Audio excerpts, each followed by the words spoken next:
Este es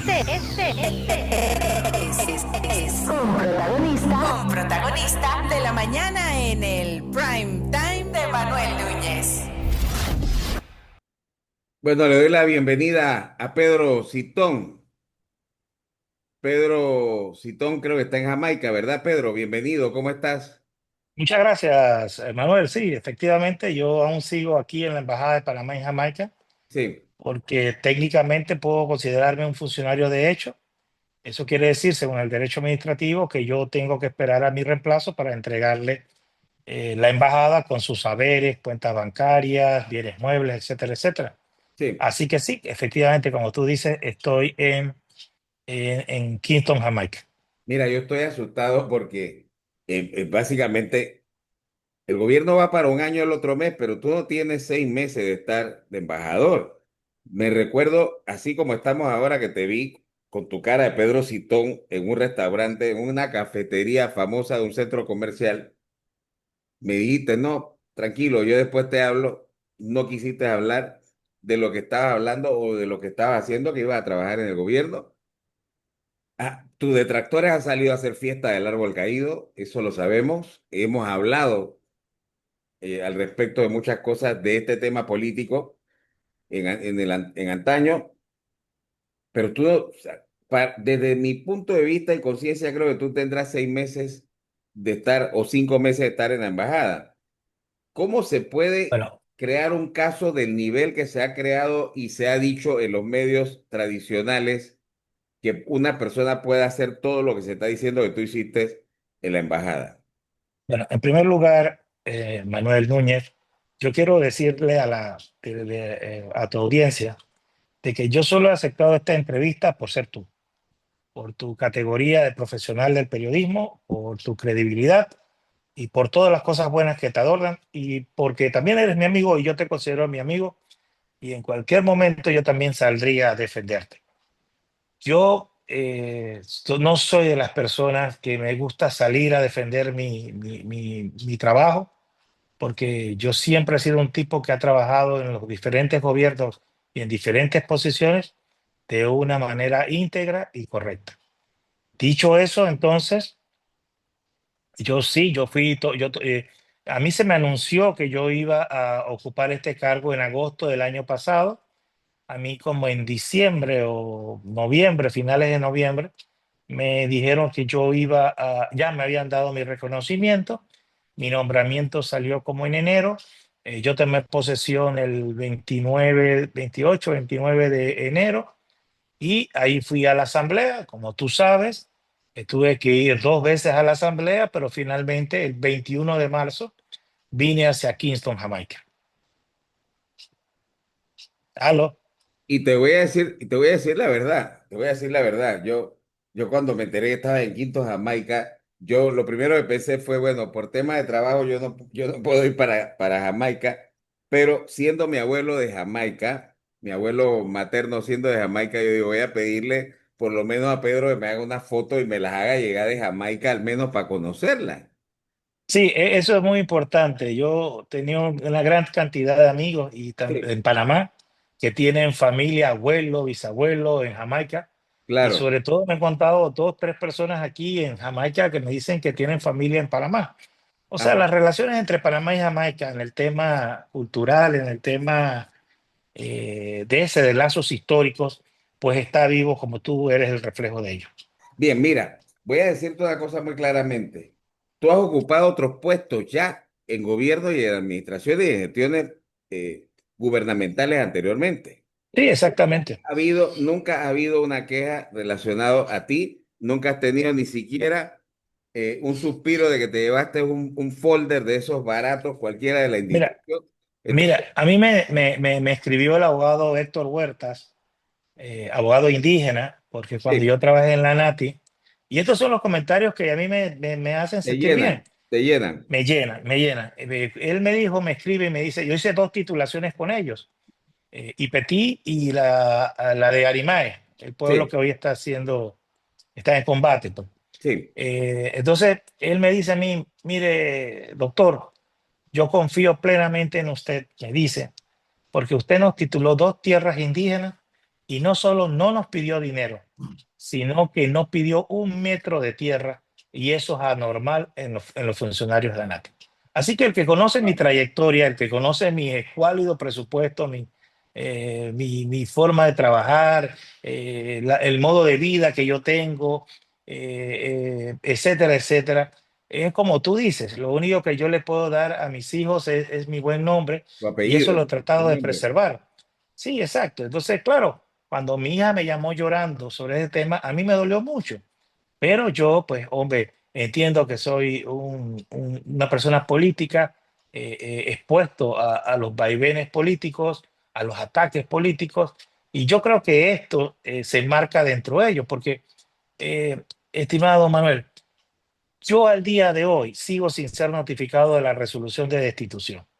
Yo me vengo a enterar, para que la gente entienda, de que yo Sí, he sido destituido. Es producto de un periodicazo en el diario La Prensa. Allí yo me entero que me han destituido. A mí ni siquiera la periodista del diario La Prensa me llama para contactarme si eso es cierto, si eso es falso, si lo que dice la nota, lo que... No, no, no, no. Ella dio por sentado todo, y ni siquiera un presuntamente. O sea, ya yo soy culpable en esos juicios mediáticos que se dan en Panamá. Pues, o sea, ya yo, ¿qué voy a demostrar yo si no puedo demostrar nada? ¿Verdad? Uno no puede demostrar que no recibió dinero, porque ¿cómo lo va a demostrar? O sea, si no lo recibí, no lo recibí. Así que yo me siento plenamente satisfecho con el trabajo inicial que había tenido. Nosotros aquí en Kingston habíamos invitado a la claro que lo llamo. primera ministra de Relaciones Exteriores de Jamaica, Panamá. Ya esta semana está por aceptar la invitación. Sí, Habíamos logrado que el viceministro de Relaciones Exteriores de Multilaterales viniera a dictar una conferencia a la Universidad de las Indias Occidentales, y ajá. ya teníamos la reunión programada con el alcalde de Montego Bay para hacer la hermandad de las ciudades entre Montego Bay y Portobelo, que son ciudades históricas de Bien, los tiempos coloniales. O sea, ese era nuestro trabajo. Pero permíteme decirte, no sé si lo claro. vayas a preguntar, pero permíteme decirte que todo eso yo lo hacía sin ningún tipo de personal de apoyo, porque el joven que estuvo aquí estuvo hasta el 15 de abril, yo llegué el 21, él estuvo hasta el 15 de abril y se fue el día 30 de abril, pero desde el día 15 él ya me pidió permiso porque él tenía que empacar sus cosas para retornar a Panamá. O Así sea es. que desde el 15 de abril, más o menos, yo estoy solo trabajando aquí en la embajada con dos funcionarias locales y un chofer. Y en ese sentido, quiero decirles que yo nunca recibí ni mi asistente personal, que la solicité para Pero, que se encargara, permíteme, Manuel, ah, para que se encargara de los temas consulares, ni siquiera una funcionaria de carrera diplomática para que se encargara de los temas políticos o comerciales, o ambos. Así que yo estaba realmente solo trabajando. Por eso cuando quieren decir algo así como que yo era el pulpo embajador o el embajador que todo lo hacía, pues no está tan lejos de la realidad. Lo que yo trataba de hacer era el trabajo que le correspondía a otros funcionarios y que yo tenía que hacer, porque no había más funcionarios. Quiero que quede eso claro. No es que yo quería ser el pulpo, es que no podía dejar de serlo si quería cumplir con los estándares de calidad que yo estoy acostumbrado. Porque la persona, el asistente consular, es una persona mayor de edad, ya una adulta mayor, no tiene experticia en temas tecnológicos. Y a la pantalla de la computadora para poder acceder a la plataforma migratoria era efectivamente, tenías que tener skill tecnológico. Y entonces, tanto la secretaria administrativa la ayudaba escaneando los documentos, como yo haciendo los recibos.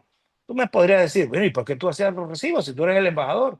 Tú no te puedes bajar a esa categoría. Pues hombre, si no, yo no tenía la capacidad de terminar mis informes mensuales, consulares y de embajada a tiempo, porque se tienen que presentar 15 días después de cada mes. O sea, son cosas que la gente no termina de entender porque no claro. conoce el mecanismo interno de una embajada, que yo sí la conocía porque yo había trabajado en el consulado en Rotterdam y en las embajadas de Panamá en Bruselas, donde también fui encargado de asuntos consulares, y yo conozco muy bien este manejo.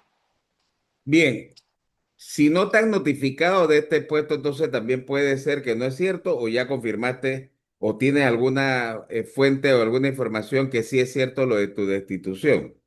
Bueno, yo creo que es cierto porque el diario de la prensa no va a escribir algo que no sea cierto. A mí nadie me ha comunicado, pero yo doy por sentado que sí lo es. Yo estoy esperando que me repitan la resolución para notificarme y me digan de Cancillería qué es lo que procede. No, estimado Manuel, yo no soy tan optimista de creer que fue un mal sueño, una pesadilla y que esto mañana va a pasar. No, no, yo estoy claro que ha sido una destitución por las razones que ellos habían tengan. Pero también te puedo explicar, si así bien quisieras, brevemente, cómo es el proceso de aplicación de una visa de Sería tránsito oportuno, sería oportuno. por cualquier nacionalidad, no solo por haitianos. También te lo podría explicar, porque se ha dicho en las redes sociales, por ejemplo, no, el embajador recibía, tramitaba, aprobaba y estampaba y no pedía permiso a más nadie. Y tenía unos sellos secretos y tenía un correo secreto y tenía todo, él solito hacía todo. Bueno, yo para ilustrar a tu audiencia, nomás tengo que decir lo siguiente. Hay una serie de aplicaciones para diferentes visas, visa de turismo autorizado, visa de tránsito, etcétera, etcétera, y dependiendo de la nacionalidad, así son los requisitos. Así que cuando yo llegué, se hacía un sistema que hacía que la gente tenía que venir aquí y esto se aglutinaba de personas y esto entonces creaba una mala atmósfera en el lobby de la embajada, lo cual a mí no me gustó. Entonces yo dije que hiciéramos y como la secretaria consular era demasiado lenta en su trabajo, yo dije, no, no, no, vamos a crear un programa de citas, como hace la Embajada de los Estados Unidos, que te da una cita y te dice, ven tal día o cualquier día, ¿verdad? Claro. Entonces, yo tengo una anécdota. Ella tenía 20 visas por tramitar. Y me dice, mire, embajador, hay un correo que dice que un señor tiene 30 visas por aplicar. Entonces yo le dije, Janet, si usted no puede con 20, ¿cómo me está pidiendo pedir 30? O sea, no tenía sentido esas cosas, ¿no? Yo Sí, trato de explicarlo porque por eso es que entonces decían que yo decidía cuáles sí y cuáles no. Porque, hombre, era por un tema de capacidad. Tengo una sola funcionaria, no es ducha en términos tecnológicos. Hombre, iba muy lento para ingresar en la plataforma las aplicaciones, pues había que tener sentido común. Dicho eso, una vez que esa persona aplicara, ¿verdad? Se veía que todos sus documentos estuvieran en orden, se hacían un pago de dos recibos. El primer recibo es el recibo que va a migración y ese recibo por la aplicación de visa cobran 50 balboas, ¿verdad? El otro recibo va al Tesoro Nacional y se pagan 10 balboas, ¿verdad? Yo quiero dejar claro también algo que para mí es esencial. Yo no tenía la exclusividad para tramitar las visas de tránsito de ninguna nacionalidad. No sé si me explico, Manuel. estamos quedando claros. Tú podías ir a la embajada, a la sección consular de la embajada de, de Colombia y ahí te tenían que atender. Al consulado de Río de Janeiro, ahí te tenían que atender. Al consulado de Barranquilla, ahí te tenían que atender. A la sección consular de la embajada de San José, ahí te tenían que atender. O sea, salvo Haití y República Dominicana, una que la embajada está cerrada y otra que la sección consular se le tiene prohibido recibir ese tipo de documentación, el resto de embajadas de Panamá en el mundo y el resto de oficinas consulares que tuvieran plataforma migratoria, podían recibir ese tipo de visa, porque no se requería no se requería la presencia de la persona, sino que lo podía hacer por apoderado judicial, por ejemplo, o dándole poder a un tercero. Dicho esto, eso se incorporaba, como he dicho, a una plataforma migratoria, ¿verdad? Una vez que uno revisaba que estaba correcto y se mandaba a Panamá y se le preguntaba a Panamá, bueno, no se le preguntaba, se le metía en la plataforma y luego la asistente consular tenía que hacer un correo informándole a la jefa y su jefa de visas autorizadas que sí, que estas visas habían sido incorporadas a la plataforma.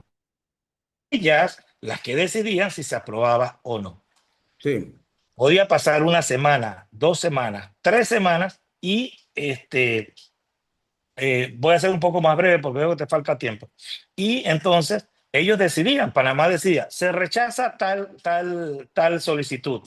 Y ya se le comunicaba a la persona que se rechazaba. se aprueba tal solicitud, se les comunicaba que salía tal solicitud aprobada, ¿verdad? Y entonces eso me lo informaba la secretaria, porque yo la plataforma migratoria no la tenía en mi computadora.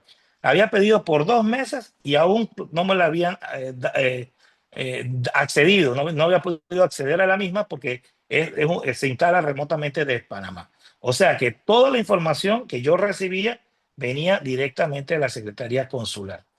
Todo esto es para explicar que solamente después de ello yo ponía un sello estampado con una visa, ¿verdad?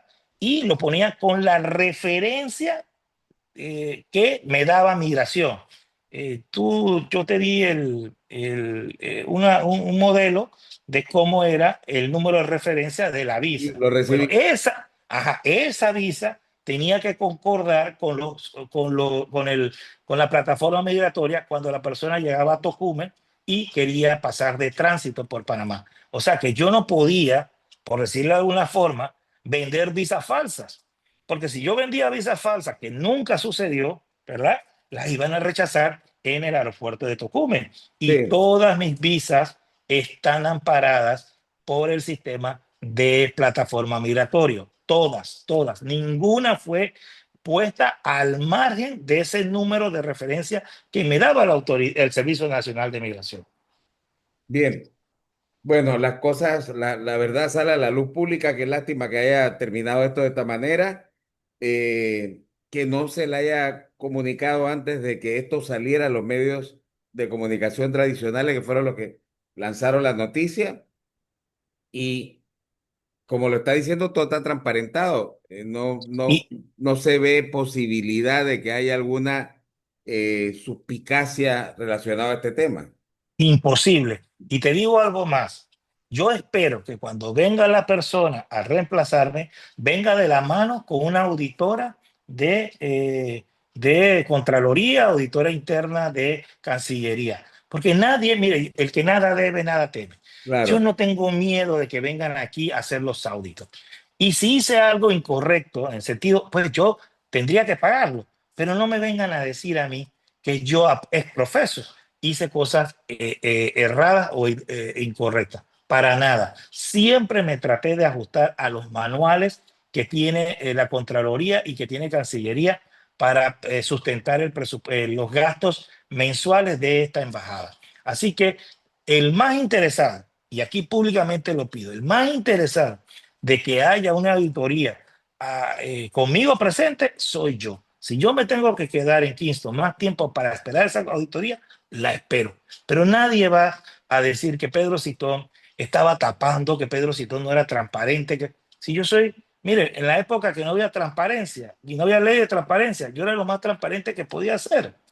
Y yo sé que requiere un finiquito consular y un finiquito porque estoy encargado de fondos públicos y eso espero que se me cumpla, que me traigan una auditora. Porque para que cuando la auditora salga, me dé su reporte. Usted se gastó de más aquí, usted se gastó menos de aquí, usted hizo una buena acción, etcétera, etcétera. Pero que no me vengan a decir que yo salí corriendo de aquí sin responder, salí corriendo de aquí sin generar transparencia. Todo lo contrario.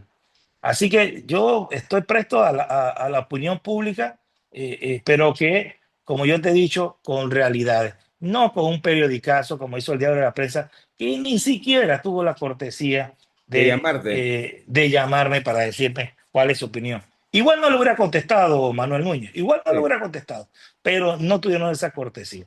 Así que yo sí, aprovechando pues que tú eres un periodista serio, periodista profesional, pues, y de verdad que me llegaste a la fibra de ese comentario que hiciste. Y te juro que yo nunca en mi vida profesional, yo me he justificado. Me justifican mis acciones. Y en mis acciones yo estoy claro que trabajé recto y trabajé correctamente, porque yo lo único que le puedo dejar a mis hijos es un legado y el legado es de mi Te voy a honestidad decir una y cosa mi muy claramente. profesionalismo. El deber de uno como periodista, como comunicador social, es que si tú ves una noticia, debes confirmarla. Debes confirmarla. Pero, Pedro, puedes tenerme totalmente claro. Yo te estoy llamando a ti porque eres Pedro Citón. Si tú no fueras Pedro Citón en una situación como esta, y yo no tengo la confianza en ti, yo te llamo para que me cuentes y para que le falte el respeto a la ¿no? audiencia. Si Bueno, te estoy llamando, te estoy llamando porque eres tú, porque ya has estado en, o sea, y Manuel, tu vida ha perdona que sido te interrumpa. comprobada ya, no necesitas llegar Manuel, ahí a y Jamaica. tú, perdona que te interrumpa, pero yo te he mandado todo lo que yo he dicho, Claro, todo lo que yo te he dicho, te lo he mandado con gráficas, con documentos, con cosas. Lamentablemente esa información no puede ser publicada, Manuel, porque involucra a personas claro que y sí. entonces ahí generaría una responsabilidad. Pero todo ahí está para explicárselo a quien quiera escuchar de verdad. Porque claro, siempre hay el fuego amigo y enemigo que disfruta como los chanchos, como los puercos en el lodazal. Yo no estoy para pelear en ese nivel.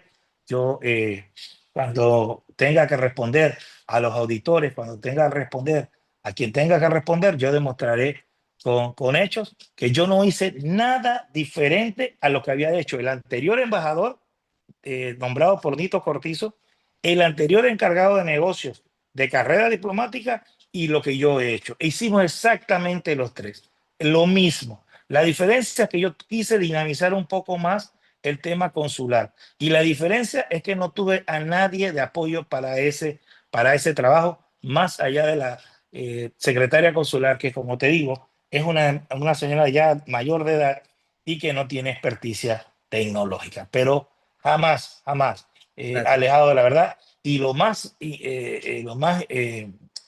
importante es que no tenía sentido, porque no era, yo imagínate que no lo quiero ni decir para que no me saquen de contexto, pero imagínate que sí, porque me sacan de contexto y dicen, él dijo Sí, estas cosas. sí, Pero mire, si yo hubiera pedido ese dinero y me lo hubiesen dado, sería la cosa más estúpida del mundo.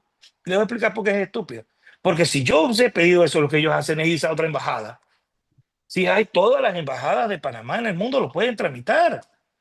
Y yo no le garantizaba a ellos, y porque nunca llamé a migración a pedir por ninguna visa. Nadie en migración puede decir que yo agarré el teléfono, yo mandé un chat, etcétera, etcétera, pidiendo una visa. claro. Jamás. O sea que yo no podía garantizarte a ti, Manuel Núñez, que en caso que tú hubieras sido la persona que me traía la aplicación. Ah, no, Manuel, yo te garantizo eso, mira, sí, sí, dame tanto que yo te... No, eso es falso. Yo nada más las recibía y no las recibía yo, las recibía la secretaria consular, que es otra mentira que están repitiendo que las recibía. Mira, la oficina de la embajada tiene 3 niveles. Yo estoy en el tercer nivel, en una cosa que yo llamo el palomar. Esta Ah, oficina es totalmente, no es práctica. Suceden cosas allá abajo que yo no me entero, porque estoy en lo que se conoce el palomar. En el segundo nivel están supuestamente los funcionarios de carrera, ¿no? Que no hay ninguno. El segundo nivel está vacío porque no hay ninguno. Y en el primer nivel está un guardia de seguridad que tengo ahora reconvertido afuera y tengo la secretaria administrativa y tengo a la secretaria consular. Entonces, cuando yo me topaba, porque dice que yo hablaba, no, yo a veces me topaba con los aplicantes afuera, porque yo llegaba, a la hora que yo llegaba, ellos estaban haciendo su fila porque tenían su agenda para sí. presentar su solicitud. Por eso me los topaba, pero yo enseguida subía. Pero cuando yo bajaba y veía que la señora tenía un cerro de expedientes, entonces yo me sentaba y le empezaba a ayudar. Y le decía a la secretaria administrativa, oye, para poder ayudarla, termínate de escanear estos documentos. Así era el trabajo que hacíamos. Éramos tres técnicamente aquí. O sea, yo no tengo encargado, funcionario de carrera, que quede claro también. Yo no tengo funcionario de carrera diplomática desde el 15 de abril. Se fue el día Bueno, 30 de abril, pero desde el 15 no tengo a nadie. bien, Solicité una funcionaria asistente personal, no me la nombraron o no, todavía no ha llegado aquí. bien. Bueno, te Entonces, ¿de qué estamos agradezco, hablando? Pedro. Te agradezco. Quisiera tener un poquito más de tiempo, pero ya el tiempo se nos ha No, acabado no, no, acá. no, ya, yo creo que es demasiado. Muchas gracias. Van a ser las 12 acá. ¿Qué hora es allá? Ah, ya es la misma hora, la misma hora. La misma hora. Te Bueno, agradezco, Manuel, y de verdad que, Pedro, avísame cuando llega para tomarnos un café claro que sí, claro que sí. Un y ahí abrazo fuerte. conversamos con más calma. Te deseo Ok, éxitos. gracias. Gracias. Pedro Citón, embajador actualmente todavía de Panamá ante Jamaica. Una entrevista exclusiva para ustedes que puede volver a revivir o repetir en cualquier momento a través de nuestro canal de YouTube.